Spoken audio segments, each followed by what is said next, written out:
One of the one of the most interesting situations I found with poets, just from hosting an open mic and regular shows and talking to poets at different events, is so many people are very reluctant to even take on that title.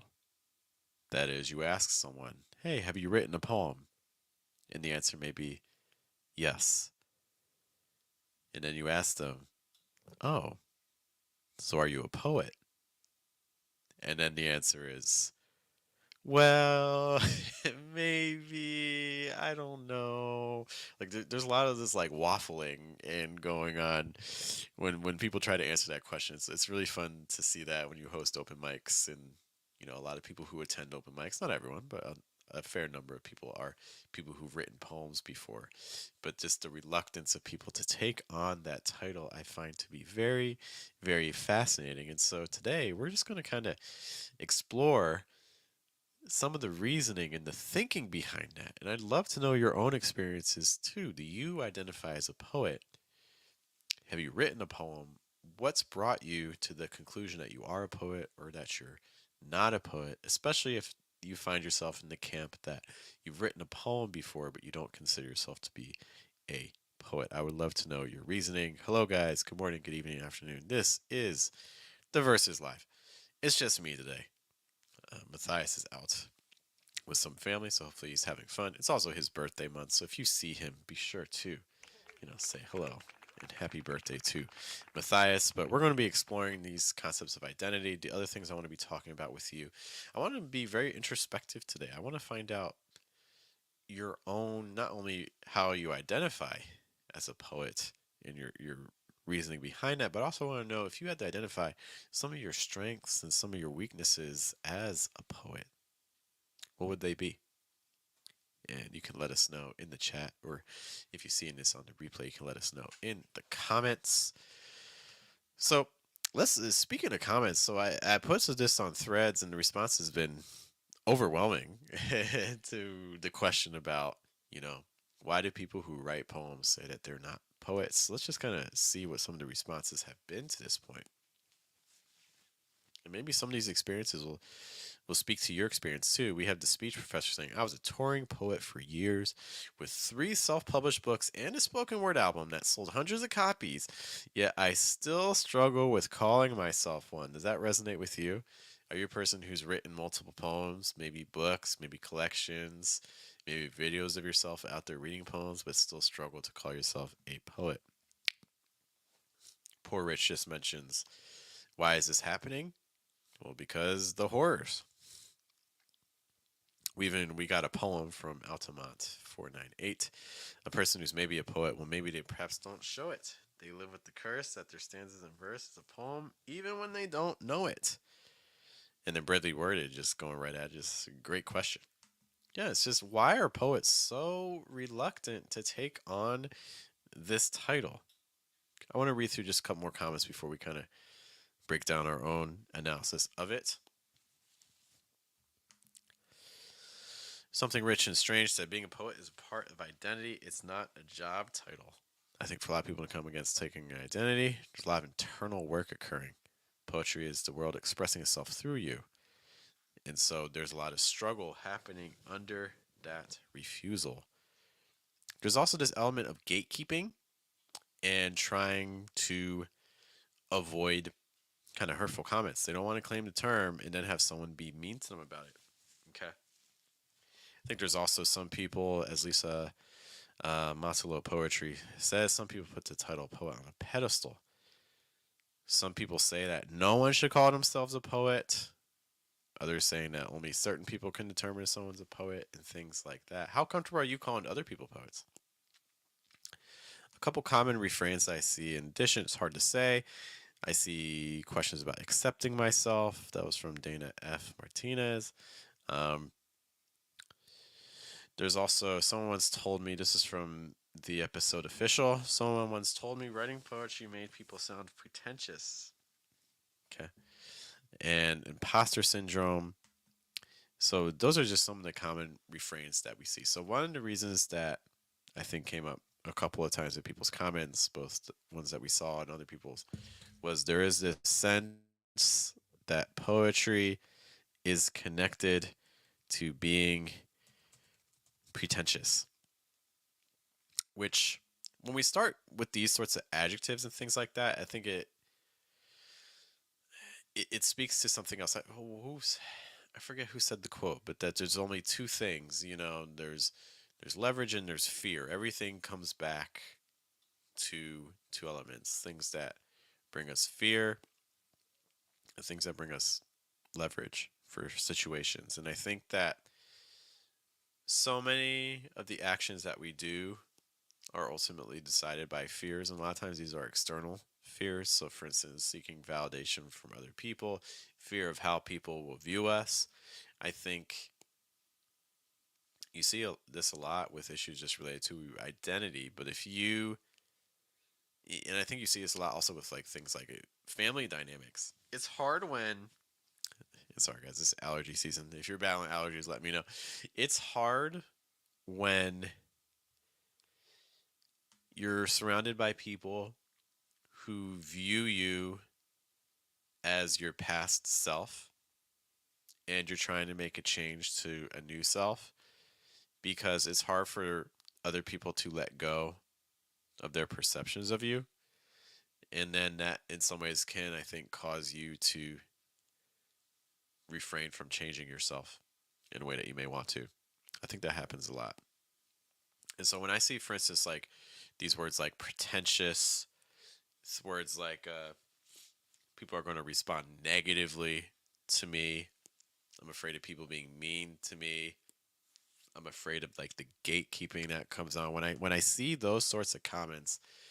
What that speaks to me is ultimately fear caused by external sources. So we are allowing other people to dictate how we view ourselves and how we act in the future. That is how I see that. Okay, and that is something that came up repeatedly. In addition to that, some things that came up again as well. Um, Sometimes it seems like we're really there's gatekeeping, but we're almost kind of like gatekeeping ourselves. We're holding the title of poet to a standard or to an esteem that is above us, which also leads into situations like imposter syndrome, which I've heard of imposter syndrome being connected to the idea that when you feel imposter syndrome, that's a sign that you can be moving into the direction that you were meant to go in. If you're not feeling imposter syndrome, there's a chance that maybe you aren't pushing yourself hard enough. So if you really view poetry as being as something that's important to you and that you need to continue with, well then, maybe putting yourself into those situations that make you feel uncomfortable, or to, take on those things that feel above you, whether it's like submissions or choosing where you want to perform your poetry and things like that, doing those things that you think are reserved for other people and putting yourself in situations to do them. I was listening to a talk by Vin. Oh, what's his last name? If you know Vin, or if you've seen him online, he is a, he's in Australia. He's a magician who now does like speaking, public speaking. Vin, Vinh. If you type in Vin magician public speaking, I imagine you'll see him. Um, he um, and one of the things he was just had a talk with a friend on. I was watching a video of his, and he was describing how important it is when you're establishing your identity. How important it is to consider the framing. So, for instance, a lot of these things that we're looking at are negative, but let's change it to positive. Like, if you view yourself as being a cowardly person, you're like, you know what? No, I need to be a brave person. Like, from this day forward, I'm going to be a brave person. So, what happens is you can kind of start seeking out opportunities And they don't have to be big opportunities. It might be, for instance, if you have social anxiety, just be like, you know what, today, no, I'm not a coward anymore. I'm brave. I'm going to go say hello to a stranger today. Something I never normally would do. I'm going to make it my job. Before I go to bed, I'm going to say hello to one stranger. And so you do that. You say hello to a stranger.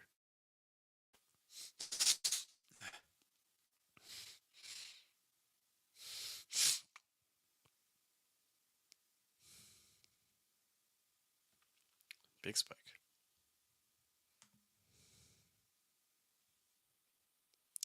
Sorry for the big spike. Okay, so let's say again, you have issues with social anxiety, and you're like, no, I'm changing this. That's the old me. The new me is very brave in puts himself into new situations. So you challenge yourself. Every day I'm going to say hello to one stranger, and so you do that, and then it kind of you check it off the box. You're like, no, this look at me. I did this thing. I did this thing that I consider to be brave.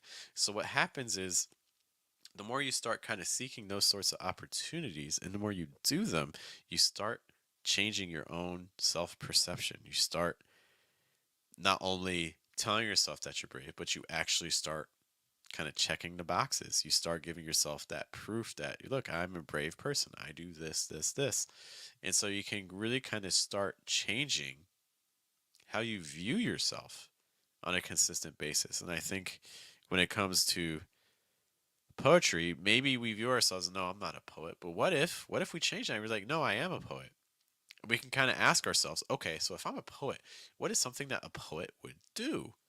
And if you're like, oh, a poet would perform at an open mic. Okay, well, maybe I need to go find an open mic to perform at. Or maybe a poet would go to an open mic. Okay, so maybe I need to do that. Or, oh, a poet would submit poems to a journal. Okay, well, maybe I need to submit a poem to a journal. Right? So we start doing these things that we tell ourselves poets do, and then suddenly, well, we're a poet. Right? So the narrative of who we are in our head is really, really important. It can completely dictate, honestly, the direction our life goes in.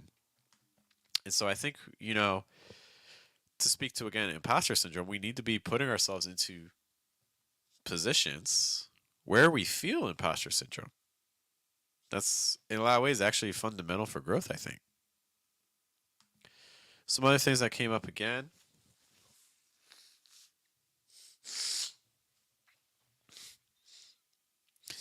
Again, something I see very external. I'm looking at the episode official in the middle here, where they say, I think poets have long been seen as lighthearted, light minded individuals who just spout about whimsical love based emotions. Um, Also, writing that there's a presumed wistfulness the writers are not taking seriously. Okay, so again, I'm seeing a lot of external things. So we're afraid of how the outside perception is going to view us, and so we're allowing other people's perceptions of us to dictate what we do potentially. Okay. Um, Other things. People living in who telling people aren't poets to keep trying to. I think that's I saw that comment there from Clippy Mahar. Thanks to everyone for writing these comments. I greatly appreciate them. Um, they mentioned something I think is important as well, talking about the keep trying. I think there's a negative perception of people who try too hard at certain things. I think in some cases it's acceptable. I think there's other situations where it's unacceptable. So it's like, if you're seen as the person who's trying really hard with their poetry, again, that can put some people off. So it's like if you stand out too much. The example I can think of too, saw in high school. I went to a Catholic high school. Excuse me again. It was an all boys Catholic high school, and you can imagine what that was like. I'm not Catholic. That's where we went, and I remember our Spanish class. It was probably what, sophomore year, and We were all beginners at Spanish, but then we had a new student transfer in and they had studied Spanish, and like they had a very good. I don't know who they're where they learned Spanish. They were not like native speaker or anything like that, but they had studied Spanish to the point where they had a very good accent, especially. But the fact that they were actually good at Spanish like caused like other students in the class like to make fun of them or not take them very seriously. So I think that's it reminds me of the quote about high school. Like adults are just all trying to make up for high school. Um, I think that really stands out to people. It's like, hey, if you're doing something, you want to make it look chill and relax, like you're not taking it too seriously, even though deep down you may be. Like there's this negative perception of hard work, I think, in a lot of situations. And I think that is something that can occur with poetry as well. You don't want to be someone that appears to be trying too hard. Other quick things before we start talking about other aspects of our identity.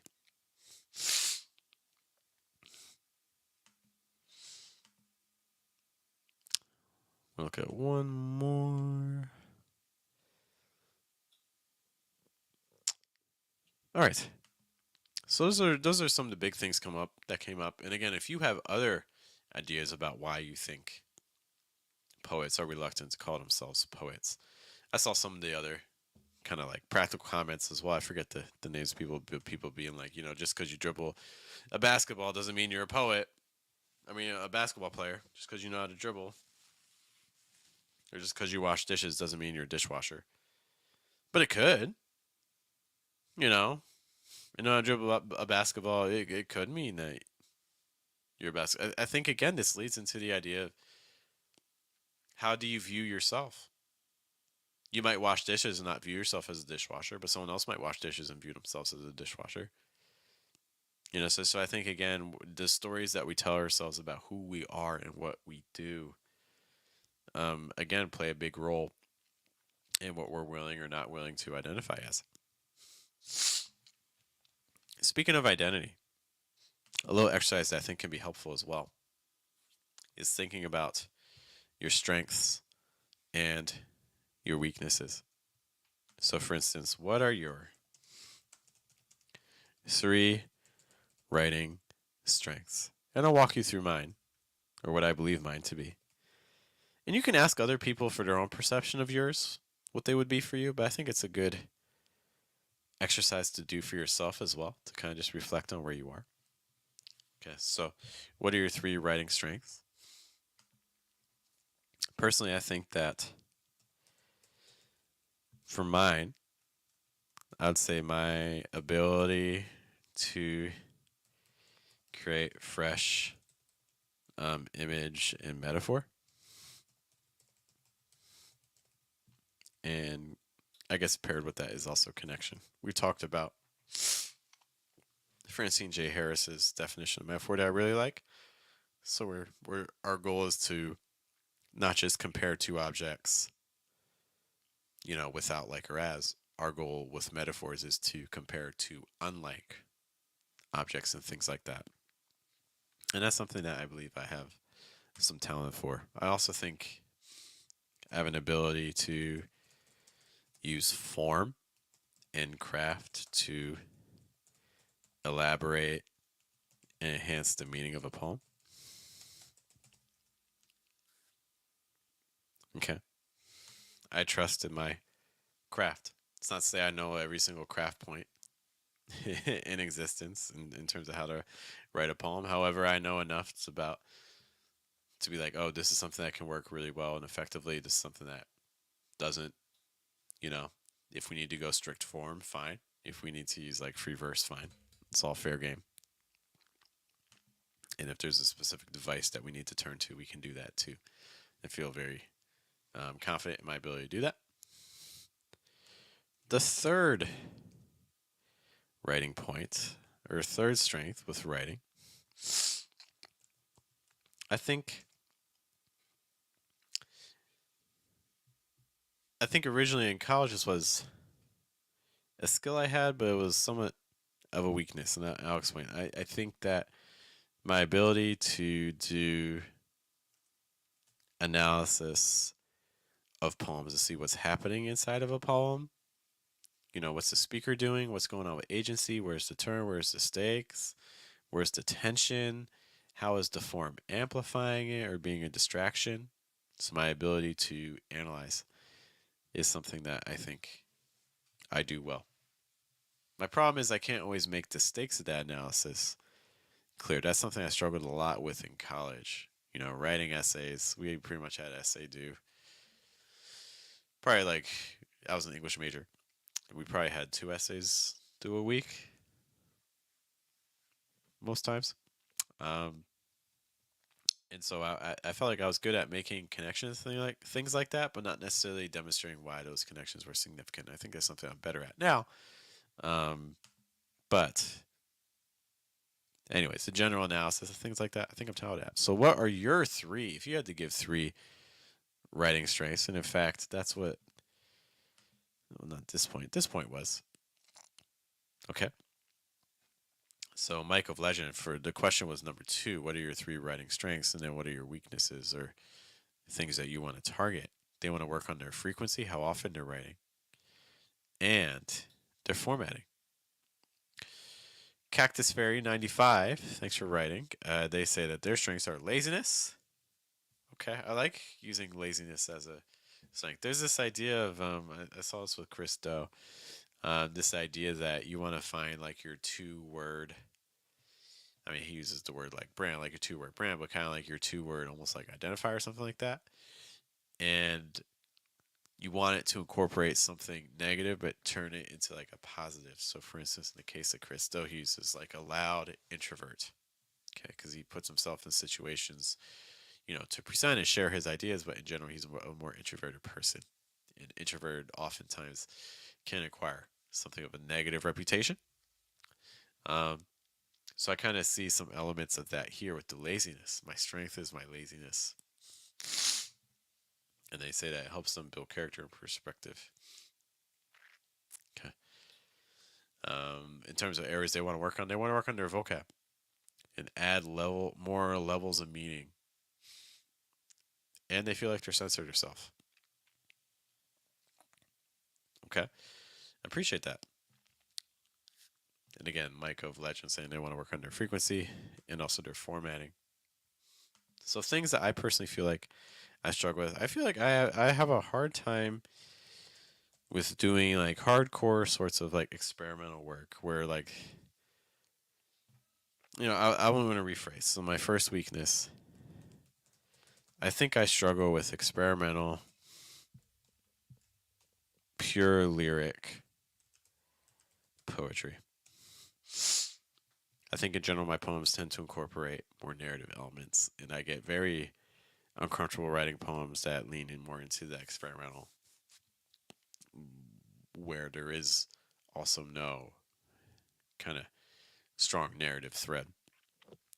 That is the type of poetry that is very difficult for me to read and also produce. So I definitely would say that is one weakness for myself. If I had to give another weakness, and again, our goal is to see if we can identify 3 areas of weakness. I don't want to, and I want to try to focus on the craft element as well. So, like, if you're a person that's like, oh, I'm not disciplined enough or I don't have time, I would say, when you're answering this question, trying to think of the writing itself was something that you struggle with the writing itself. Okay.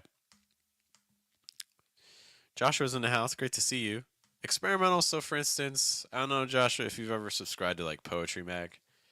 So it's like Poetry Mag is a good example. A lot of times, like when you see the poems in Poetry Mag, I don't subscribe to Poetry Mag anymore.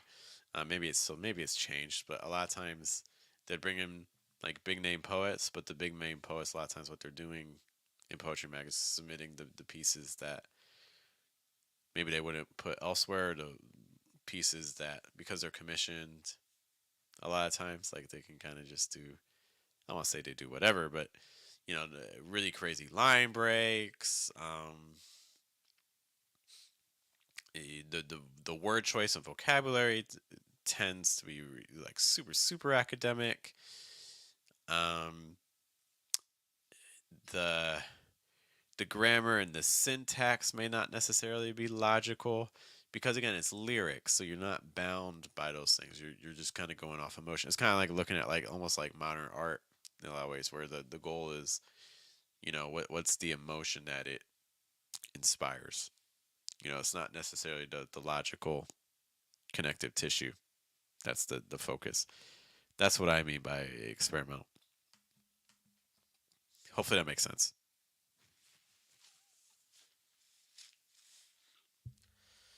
Ugh. Today I attacked the yard and the the yard attacked back. It was happy allergy season, everybody. I was wearing a mask outside too, and it's still, man. Ugh. Now it's good for a couple hours afterwards. Anyways, so the first thing I would say, I am doing well. Thank you for asking. Aside from allergies, yes, despite how I look and feel, I actually am okay. It's just eh, allergies can be tough.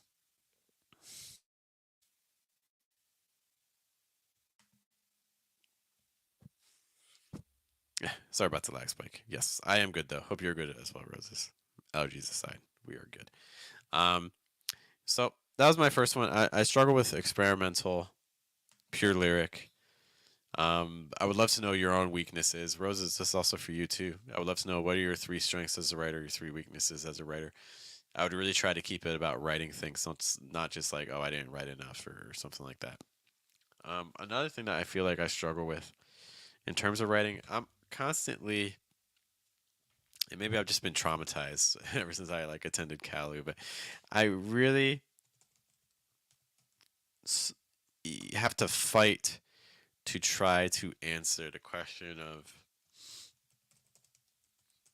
like, so what?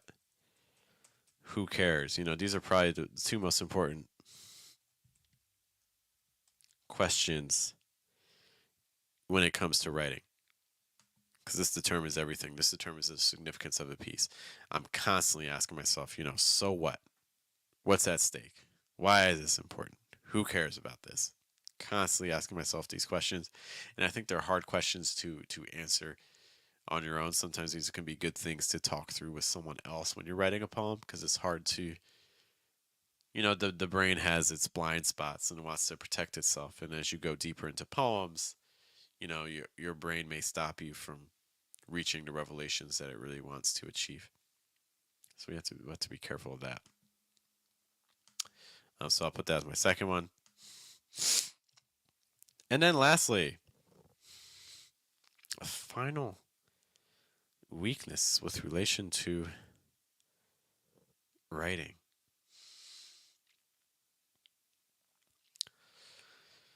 I'm gonna kind of cheat. I am not well read enough. I do not read enough for someone in my position to be. I need to really put more of that time in, specifically for reading poetry and like craft essays and things like that. It's something we're constantly working on, but I really need to do more of that. I need to get into the grind where it's like, okay, every day, I should would like trying to knock out. I would say like a poetry book every 4 to 7 days. I think is a solid expectation um, for someone doing the things that I would like to do. And I'm just not there right now. I was in the past. It's been hard. I'll be honest. Ever since COVID happened, Rosa is mentioning their strengths. Thank you for sharing their narrative poetry. Okay, capturing hyper emotional, like the hyper emotional, and then creative adjectives. Interesting with the adjectives. Give some love to adjectives. Be careful with them. But I'm glad they're creative. That's good. All right, so I would love to know about your own aspects of how you identify as a poet. What made you first identify yourself as a poet? And what were some of the things that made that decision difficult? Why, if it wasn't something that was immediate, why did it take so long? I think for my own story, I think, I started really going more into poetry. I would say probably right around like seventh grade, eighth grade is when I would really start, writing, not only writing poems, but making them like putting them in like the public arena for like other people to see, even doing like little contests and stuff like that. Um, and I remember like telling people like, oh, I don't like this isn't me. It's my poem. But it's not really me. You know what I mean? Like it's just I just wrote this. Like trying to downplay a lot. Again, I think because of concern about external pressures, like not wanting to own the things we create. Um, but then something I think helped me a lot was in college. I was just roaming in the dorm hallway, and there were a couple of people that were reading poems, and they ordered pizza. So we did this thing called pizza and poetry. So then every single Monday, that's what we did. It was from Domino's. Domino's had like the 555 deal going on, so we each get our little personal pizza, and then we'd share all the poems we'd written during the week, or poems that we'd read that we liked, and we did that for like 2 hours on Mondays and things. And I think that really helped put me in a space to embrace poetry a little more openly. Joshua mentioning their weakness, history of writing. History. I like the history aspect. Um, Vocabulary. It's interesting that you. This one strength was like creative adjectives and capturing hyper emotional moments, but the struggle with the vocab is interesting. Stuck on similar themes and not exploring a world of writing different themes. We just started a program called Poet Business Institute. It's a subscription thing for poets who are really serious, where we have like weekly workshops or sometimes twice weekly workshops in addition to other workshops that they get free access to and the public has to pay for. And it's something we talked about today, literally earlier today, literally right before this. We talked about villanelles, how to write a villanelle. Um, we were reading the villanelle, Dylan Thomas, "Do Not Go Gently into the Night," or "Darkness of the Night," whatever the poem is. That villanelle. Um, yeah, I would definitely say like stuck in similar things, not exploring the world of writing different themes. I would say, hey, maybe doing like a weekly form challenge, like every week, just writing in a new form. You never know where it could take you. All right, guys, I'll be honest. These allergies are butchering me, so I'm gonna go get some rest. We're gonna call it a little early today. But again, in the comments, I would love to know your own poet journey. How did you begin to identify as a poet yourself? Oh, everyone's here. Everyone wants to come now. Okay, what's up to Joseph? Weaknesses tend to be too cryptic, afraid of being personal. Well, the cryptic one's already very cryptic. Are there moments where you find yourself to be cryptic? Afraid of being personal. That's a huge one with poems. Your speaker doesn't have to be you, but I think like interjecting pieces of yourself, I think are really helpful. Sierra's here as well. What's up, Sierra? Still stuck on the villa now. Oh, you would have liked the class tonight. Yeah. We didn't look at the same one from Bishop, but we were talking. Form is really helpful because we were talking about. So for those who haven't read, like, "Do Not Go Gently into the Night," into the darkness of the night. So basically, you have a poem about death, and one of the questions we got asked, or I may be butchering the question. One of the questions we received in the group was like, why even use like meter? Like meter is such a fun thing. Like I think from like an artist perspective, one of the worst things you can do to an artist is like just give them like a blank piece of paper and say like draw or write something. It's like, what do you do with that? I think forms are really helpful because constraints are so liberating. Because suddenly, like, they're things that you can push against and things that can kind of steer you.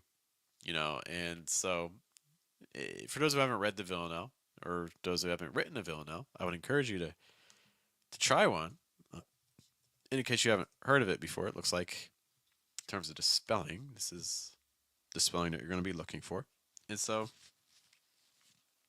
basically, with a Villanelle, there's lots and lots and lots of repetition, and there's also a meter. The meter is consistently like, uh, depending on how you read it, you can either read it with iambics. I mean, with iams like da da da da da da da da da, and it's generally pentameter. It's like do not go gently into the things like that. Okay. So we're looking at Villanelle, and one of the things that we talked about is how helpful a form can be because, for instance, if I'm using a form, so let's say in the case of that Villanelle, it's about basically kind of resisting death, fighting back against death. Garage Poets Open Mic asking, "Who am I?" That's the question, right? That's what we're trying to. That's what we're trying to figure out. Who are you exactly? What's your poet journey? Do you call yourself a poet? When did you call yourself a poet? Why did you decide to start calling yourself a poet?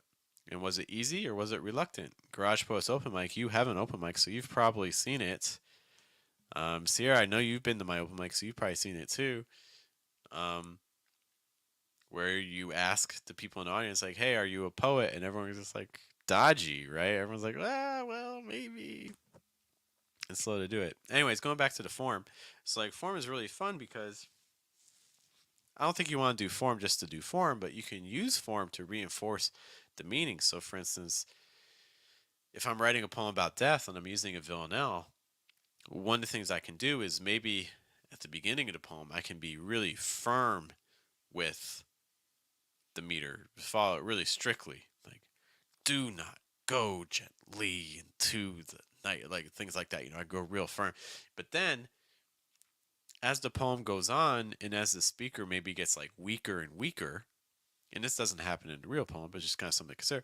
But as the poem, like as the speaker gets weaker and weaker, maybe what I can do is I can start playing around instead of using I ams like da da da da. I can switch to, instead of using trochees da da da da, I can switch to I ams like da da da da, or maybe even like things like anapaests like da da da da da da, where things suddenly get softer. I'm adding a lot more unstressed sounds as the speaker gets weaker and weaker. They still are giving the strong message, but the speaker gets weaker and things like that. Well, that's one example of how you can use form to really reinforce meaning. Okay. Garage Poets Open Mic. I started calling myself a poet in 1999. It wasn't until after that I wrote a good poem. Did you say it was a good poem, or did someone else say it was a good poem? Or you just wrote it and you're like, you know what? Sometimes you write a poem and you're like, that's a good poem. It's a good feeling. You create a poet? What did you? Is there another little Sierra walking around, or is like a poem? You wrote a poem on Friday. I'm gonna guess that it's that one. You wrote a poem on Friday. Well, congratulations. I actually just saw Sierra. She was at our open mic. Um, Started calling myself poet at 13, but didn't make it public until 23. Isn't that funny how that happens? A 10-year difference. You guys can probably even remember the day, or the specific. You remember obviously the specific year that it happened. Sierra says my weakness is maybe being too blunt. I don't know, Sierra. I think you should be blunter. Lean into that. If your problem is that you're too blunt, I would probably try to make it even. I would try to like the bluntiest blunt poem that you can. Joshua was saying one of the best feelings. Garage Post Open Mic saying it was a good poem because they say they started calling themselves a poet after they wrote a good poem. That's when they said they were a poet, and they said it was a good poem, and other people agreed. There it is. Again, that's something we talked a lot about. Like the external pressure, but also external validation is a huge factor. We're afraid of how people are going to respond to us. And speaking to that, CRS says, I doubt my writing too a lot. That sounds to me also, again, I'm wondering when you say you doubt it. Maybe you doubt it yourself, but maybe you're also doubting. Do you feel like you're also doubting people's response to it? Is it an internal doubt or is it kind of like an externally imposed doubt on your work? You know, again, I think we place too much value on other people's perspectives of ourselves. All right, guys, like I said, my allergies are just assaulting me relentlessly. I apologize for my discomfort and needing to head out a little bit early. But again, I'd encourage you, let us know about your own poetry journey. Let us know your 3 strengths. Let us know your 3 weaknesses. Put them in the chat. Put them in the comments. We'd love to hear them. Also, if you want to talk about the time when you first identified as a poet, for me, I mentioned again, I was most public about it probably college freshman year when I found those people. They met on Mondays. They bought Domino 555 deal. I remember it was Eric. He would call Domino's. He said every time he would order, he'd be like, "Oh yeah, make it extra good." And they always said, "Okay." And then they made the pizza extra good. Sierra says, "Feel better. I know how it feels. Allergies suck. Yeah, this is what I get for doing yard work." I will catch you all later. Thanks for hanging out with me, guys. I appreciate you. Great to see you all. We'll be back tomorrow, by the way. Tomorrow we have Lo-Fi Poet. So if you're trying to write some poems, if you're trying to write a villanelle, maybe we'll have a prompt for you. Right around 8:30 p.m. New York time. 8:30 p.m. to 9 p.m. I have to go generate some beats and things for us to listen to. Hope to see you then. And we'll catch you guys later. Have a good day. Have a good night. Have a good afternoon. Bye.